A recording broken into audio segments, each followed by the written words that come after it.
नहीं, अम्मी तो अब मुझे छोड़ेंगी ही नहीं।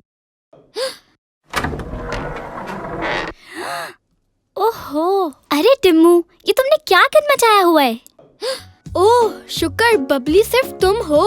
मैं तो समझा था कि अम्मी है और अब मैं तो पक्का गया।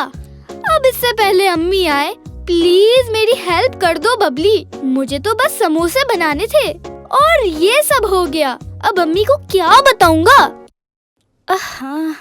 टिम्मू, ये सब इसलिए हुआ क्योंकि तुमने इंतजार नहीं किया। अगर तुम थोड़ा और इंतजार करते तो आंटी तुम्हारे लिए ताज़े समोसे बना देती, लेकिन तुम्हें जल्दी ही इतनी थी।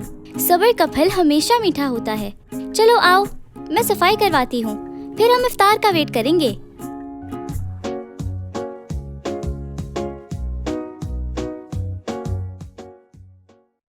अल्लाहु अकबर, अल्लाहु अकबर।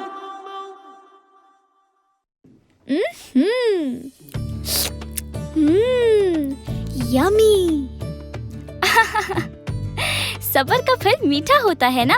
क्यों टिम्मू, सही कहा ना? बबली, मगर मेरा समोसा तो मीठा नहीं है। अरे भोले टिम्मू, ये एक मुहावरा है। हाँ हाँ मुझे पता है, मैं कोई बेवकूफ थोड़ी हूँ। बच्चों, थोड़ा सब्र रखो तो जिंदगी कितनी मजेदार हो जाती है। हम सबको इस बात का ख्याल रखना चाहिए कि जल्दबाजी में चीजें खराब हो सकती हैं। सब्र का फल हमेशा मीठा होता है, तो क्यों ना सब्र किया जाए। आज का रोजा तो अच्छा गुजर गया, अब देखते हैं टिम्मू का दूसरा रोजा कैसा गुजरता है। कल कौन सी नई शरारत करेगा टिम्मू और इस शरारत से उसको क्या सबक मिलेगा। ये सब देखने के लिए हमारे साथ रहें।